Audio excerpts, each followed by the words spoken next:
Greetings and welcome to Unit 12 of Module 1 on outcome based learning. In the present unit is related to affective domain. In the earlier unit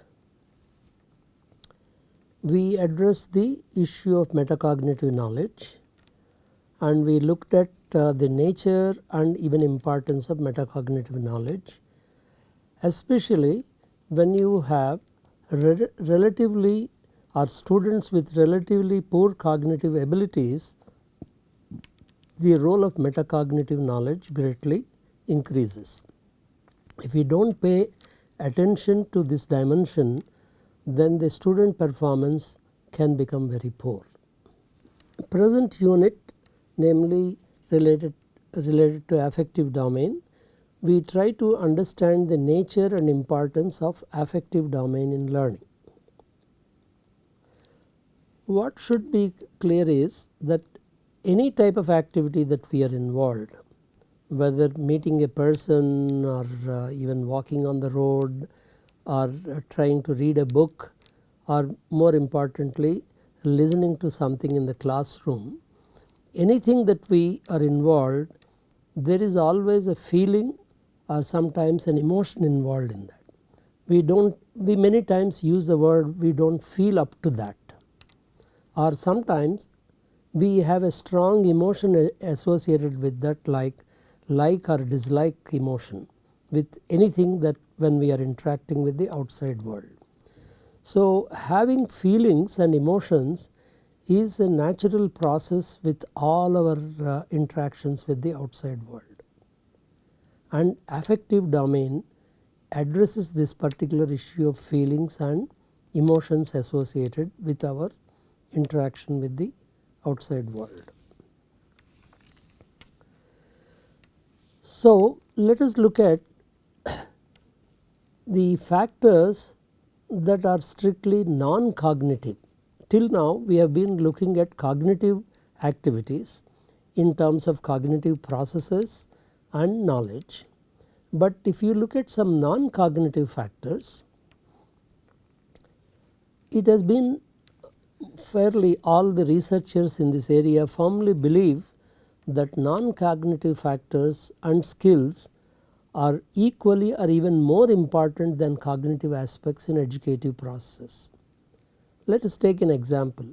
When the teacher starts a lecture, if the students for some reason is not even willing to pay attention, leave alone subsequent ability to understand, not understand, for some reason he has a negative feeling about the whole thing, he will not pay even attention.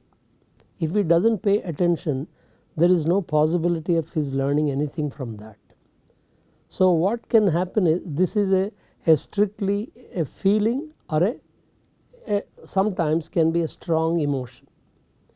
That itself can almost like act as a gate to prevent any kind of even a small element of learning is also kind of does not become possible if I am not willing to pay attention.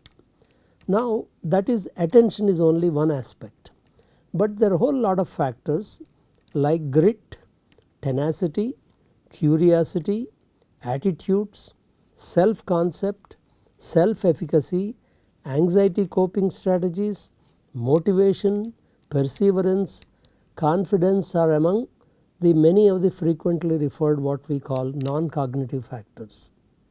All these words are used by different people to represent many things. These words like grit, tenacity, curiosity, they are not completely mutually excluding words.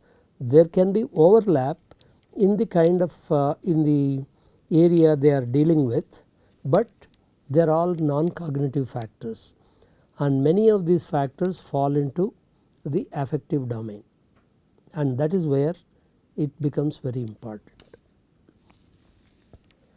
Now we call it affective conflict.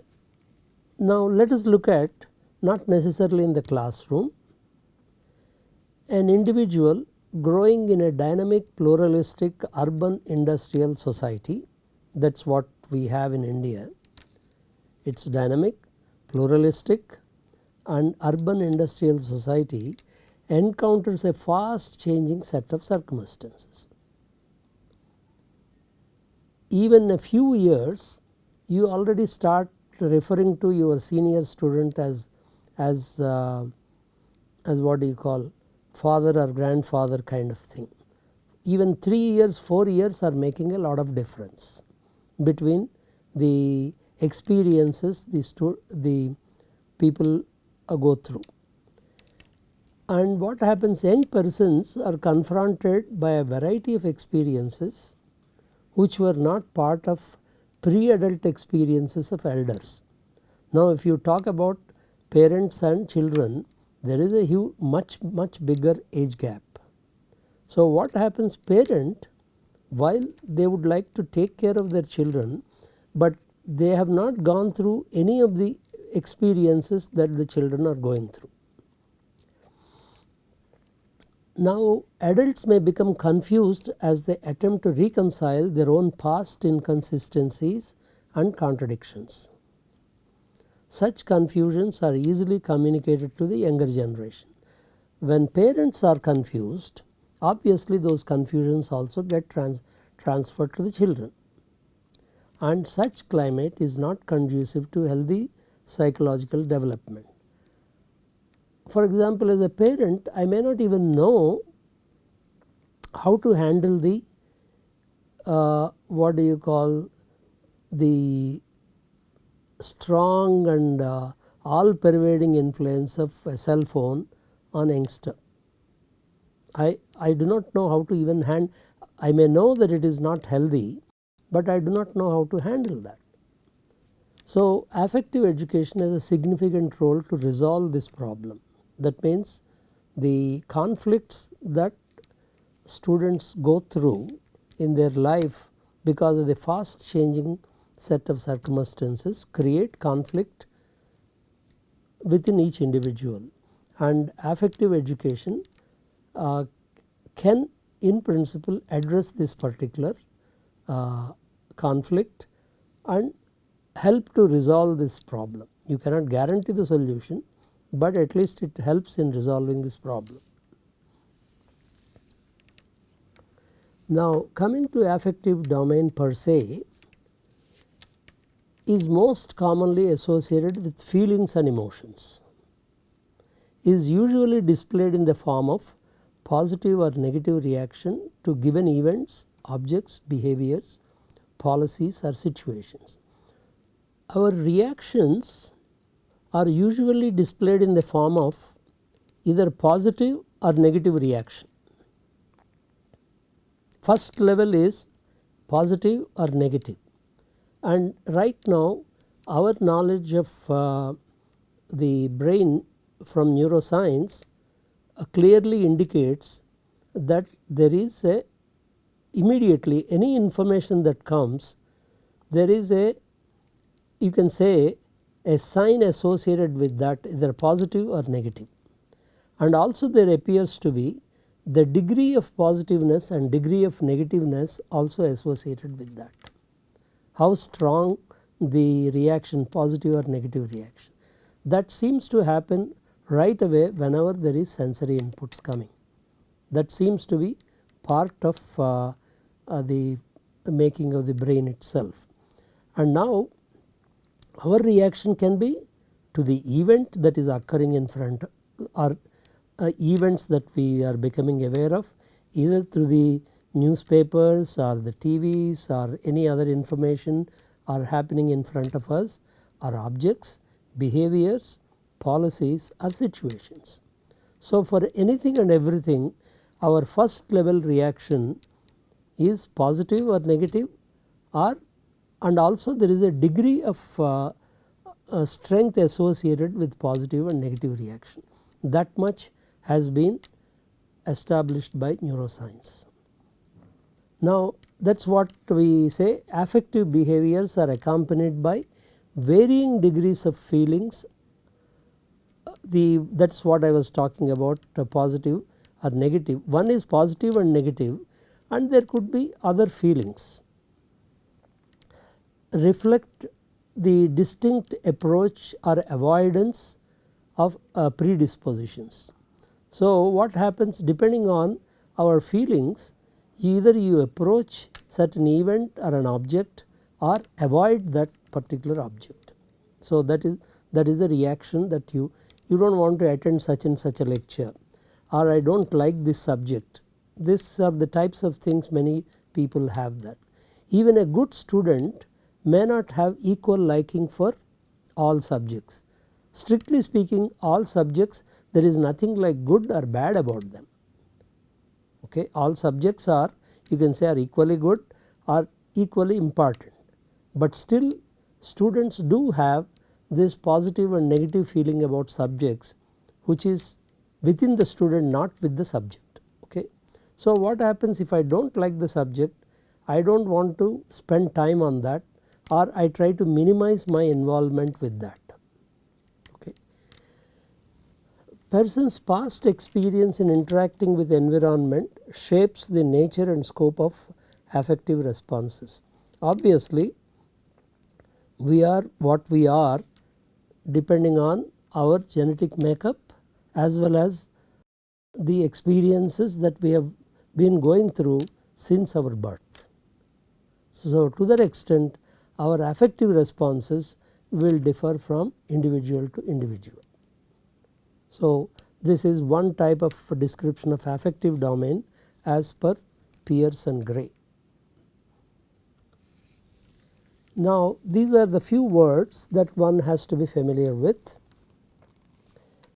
We called it affective domain. So, what is an affect? Is any type or degree of positive or negative feeling toward environmental circumstances expressed by means of observable display of emotive, reactive or evaluative behavior. So, what is observed?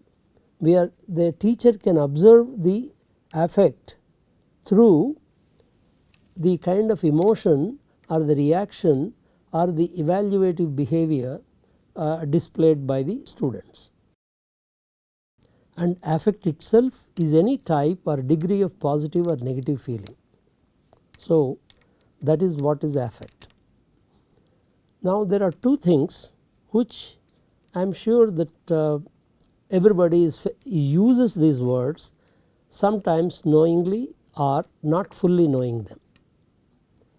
Attitudes are largely unexamined inclinations or dispositions for or against particular objects, ideas or actions.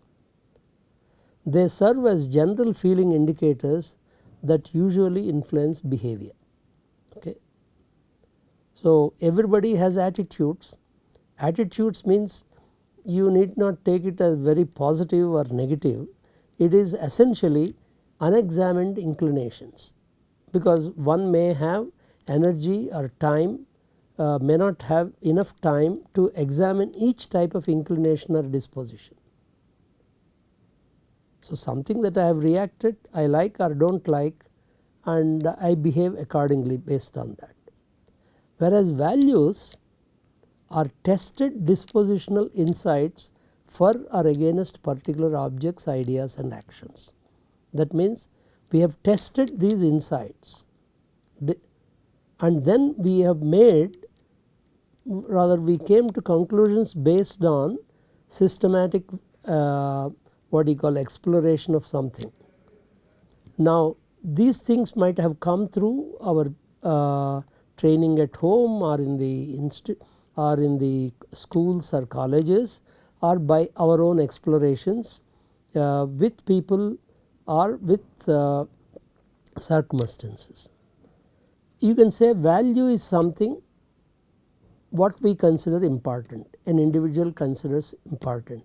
How does he consider important? When someone values something, he or she assigns worth to it with reference to goals and purposes. For example, goals of A and B can be quite different. So, what happens, what A values and what B values can be different. So, values can also be different between two different individuals. Now, values, for example, enjoying, conserving, respecting, supporting, these are examples only, serve as specific guides for consistent behavior. See, I do not have to be being asked by some person all the time if I value something. It becomes my second nature. Like respecting nature, respecting cleanliness, these are all values if I have somehow imbibed, not necessarily as an attitude, but if I acquire it as a value, it gets reflected in my behavior in a consistent manner. So, these are the three words one should really understand to get to know more about affective domain. Now, let us say all activities in all the three domains involve three stage processes. One is there is sensory input. It comes from any one of the 5 senses. There is sensory input. The sensory inputs go to the brain and the brain processes this information in various domains, right. We are not going to those processes, how they happen, and then as a consequence of that there is an output created. So, this is a 3-step process that whether it is cognitive, affective or psychomotor, it happens. So, what happens is, while there are several taxonomies of affective domains in the literature, Pierce and Gray, they use this 3-step process of how the brain functions as a basis for creating taxonomy. To that extent, we have 6 cognitive levels. So, here also Pierce-Gray taxonomy of affective domain also identifies 6 affective levels. And what the main difference between affective domain and cognitive domain is, of course, we are looking at the kind of affective processes that go through, but there is, we try to establish a correspondence between cognitive levels and affective levels. And also another assumption is, as we go up in the higher and higher affective levels, there is higher and higher cognitive activity also associated with that. This is an assumption made, and at least till now that seems to hold good for many activities.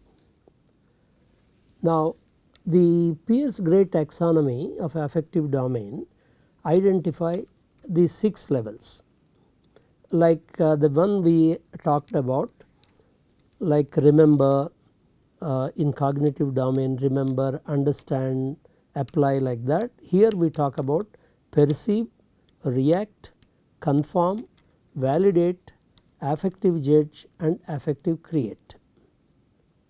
We for each area, each level, we are identifying 2 sub processes, as we have seen in the case of cognitive level also. Under each category we had some sub processes identified. Okay. So, in the same way there are sub processes to understand each process a little more in detail. We will not go through the sub process in great detail, but just you would like you to note that there are sub processes in each one of the 6 affective levels. Let us look at each one of these to a limited extent. We are not going to get into the depth. The purpose of bringing the affective domain is predominantly to sensitize the teachers to the role of this, and if one wants to spend to really make use of this into your instructional methods, you have to spend a little more time than merely 1 unit of this course. In perceive, the for example, if a student shuts down something, he in the sense he is not interested even in listening to that because of various reasons, that means you are not even crossing the first stage.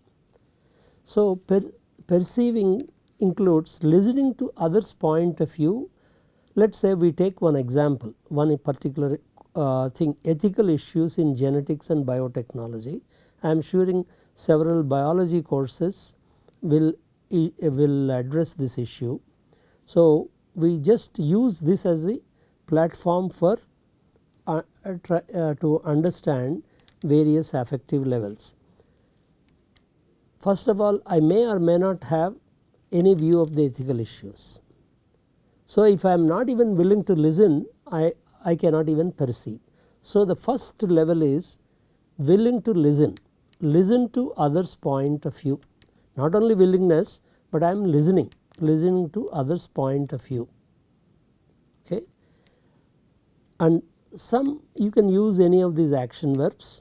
Here we said listen, or ask, choose, describe, follow, give, hold, and so on. You will find that some of these action verbs will also be common across, like in earlier case, across multiple affective levels. And the second one is react. That is, first thing is you are willing to listen, and then you not only willing to listen, you actually listen. Then you are willing to react. Sometimes I listen to something, but I am not interested in pursuing it or doing anything further. Yes, I have listened to somebody, keep it, whether I may remember or may not remember, but that is where it ends. The next level is react. That again examples like this, the student or the person discusses the nature of his or her past and present reactions to the ethical issues in genetics and biotechnology. That means he is willing to discuss. This is how he thought about it, or this is what he is thinking about it, and so he is willing to, he is not only willing to discuss, he actually discusses this. Or another variant of this, discusses with classmates whether or not he or she should continue to react in the same way to the ethical issues in genetics and biotechnology.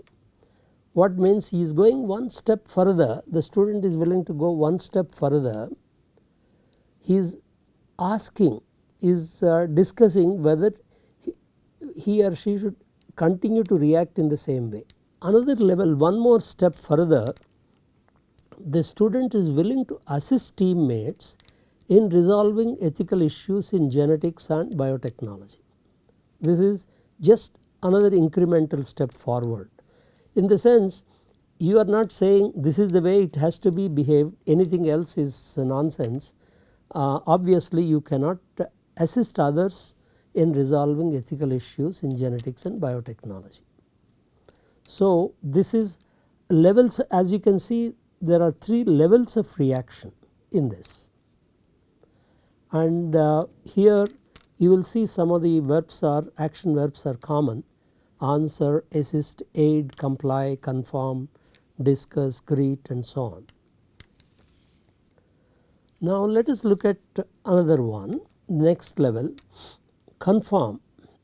You are going one step forward, justify the position he or she has taken regarding the use of genetic experimentation from an ethical point of view. Now earlier you are willing to share and willing to discuss. Now you are going further, you are trying to justify, you are arguing why that particular position is appropriate from an ethical point of view. And further, another incremental level is display commitment to using ethical standards when resolving ethical problems in genetics and biotechnology. You are displaying commitment to using, that means whatever that I do in the laboratory or whatever kind of problems I am trying to address, I am displaying commitment to using those ethical standards. I am conforming.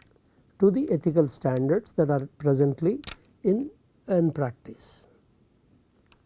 So, here are some action verbs: complete, demonstrate, differentiate, explain, follow, form, initiate, and so on.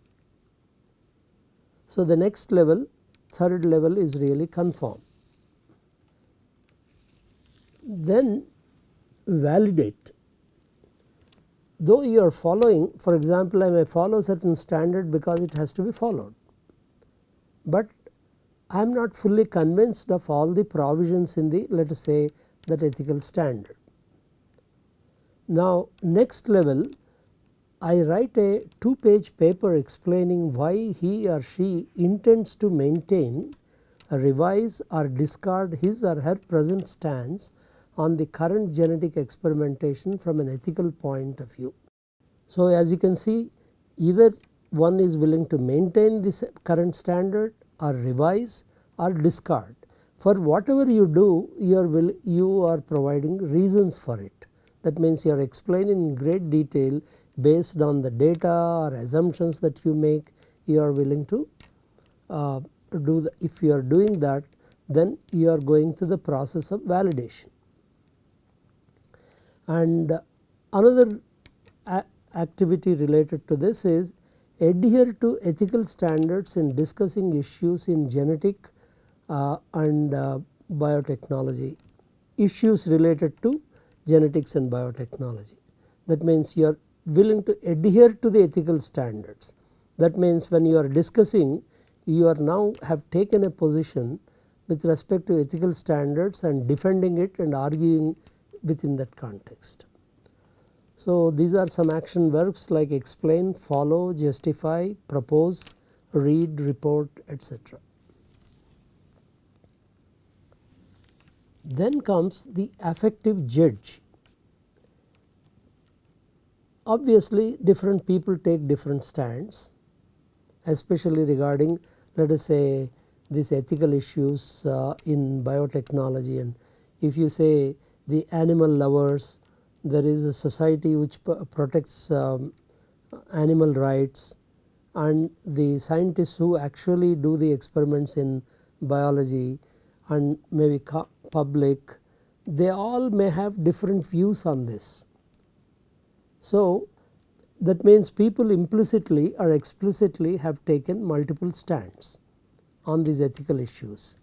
So, here given multiple stands taken on ethical issues on genetics and biotechnology by different groups, how do you even want to compare them? How do you take a stand? That means you are developing some criteria based on which one can judge the ethical issues. That means judging first involves identifying criteria and also applying those criteria. As you can see now, the language starts becoming very similar to that of what you call evaluate process of cognitive domain. You have to develop criteria and you are willing to apply those criteria. So, those are the two activities involved in affective judge. So, action verbs again: adhere, alter, arrange, combine, develop, complete, defend, and so on. Mind you, the statement that is given is only an example, it is not all. So, one can use any of these action verbs to write to an activity related to affective judge with respect to a specific course. Here we are using a biology program as the basis for creating these examples. Now, the next level, affective create, now it is practically coincides with that of cognitive create. Prepare a report that attempts to present his or her own ethical standard on genetics and biotechnology supported by the assumptions made and data collected. That means I am now going to the highest stage of proposing an ethical standard, and it is not any arbitrary, but based on some assumptions and the data that is available. So, here action verbs act, create, influence, modify, perform and so on. So, these are the 6 affective levels of the affective domain. Now, in this you have some goals. In the case of cognitive domain, we had cognitive processes and knowledge categories. Here we have affective goals and affective levels. Now, these goals are behavioral goals, procedural goals or substantive goals. Now, behavioral goals are attitudes and values related to rights, feelings and property of others, including the fellow students, teacher and the institution. Now, these are related to, you are talking about behavioral goals, attitudes and values. What attitude do you have towards the, let us say, your teacher, or what attitude do you have towards your students, or what is it that you value when interacting with the teacher. So, these are behavioral goals, and procedural goals are again attitudes and values concerned mainly with demonstrating, like respect for critical thinking. See, critical thinking is a procedure, or objective thinking is a procedure, a logical analysis is a procedure. So, your attitudes and values concerned mainly with demonstrating respect for critical thinking, objectivity, evidence and logical analysis. How serious are you with respect to evidence? If somebody says this is the evidence, if you do not have that procedural goal, you may just discard, I do not care what evidence you have. That means you do not have the right kind of attitude or value towards evidence. Then you can have substantive goals, or attitudes and values related to bigger issues like economic, social, political, ethical and aesthetic questions and issues of importance to a pluralistic society. Do you respect let us say the ethical what do you call ethical values a group people, a group in a society has? Their ethical value is different from maybe ethical value of somebody else. So, you have, especially in a pluralistic society like ours in India, do you have values related to economic, social, political and you can even say environmental, ethical and aesthetic questions. Okay. So, you have 3 levels of goals in the affective domain. Now, what is the role of a teacher in this context? Now, as you can see, all the time we are using the words attitudes and values. Should the teacher merely say you have your value or attitude, I have my value and attitude? Obviously, 2 individuals will have somewhat differing values and attitudes. So, what should the teacher do? One way is to try to avoid the controversy. Do not go even to a question that involves controversy. That means difference between 2 different attitudes or 2 different values, or sometimes try to be impartial, neutral. Okay, I am an observer, I am not going to express my view. The other one is try to instill in students acceptable values. Acceptable to whom? Acceptable to me, or what the general public says. Now, the other one is these are the things that are considered important. So, I try to instill those values in my students. It can be any of this, as impartial or avoid controversy or instill a set of values acceptable. It may be acceptable to you, but it may not be acceptable to students coming from a different social background. Now, the suggestion is the teacher, it is only a suggestion, the teacher should take the role of a defensible partisanship is appropriate for teachers in a culturally pluralistic and democratically oriented society. What is defensible partisanship? I explain as a teacher, I explain clearly my reasons I take this position, but it does not mean that I want every one of you to have the same position.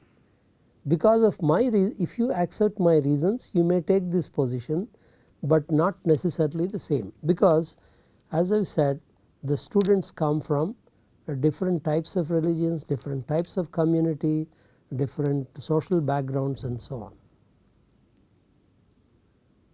So, teachers' attitude should be that values are not taught, but they are critically examined. A teacher's role is only to facilitate critical examinations of values, but not taking a particular position, but I take my position and I defend it and present it as my position, that is it. So, that is a recommended role for the teacher. Now, as a practice, give examples of affective outcomes at one or more affective levels on an issue from one of the courses you are familiar with. See, we find in some courses I may or may not be able to go address all the affective levels, but depending on give some examples of affective outcomes at one or more affective levels related to the courses you are familiar with. And in the next unit we will attempt to understand the nature and importance of psychomotor domain in learning. That is the third domain of Bloom's taxonomy. Thank you very much for your attention.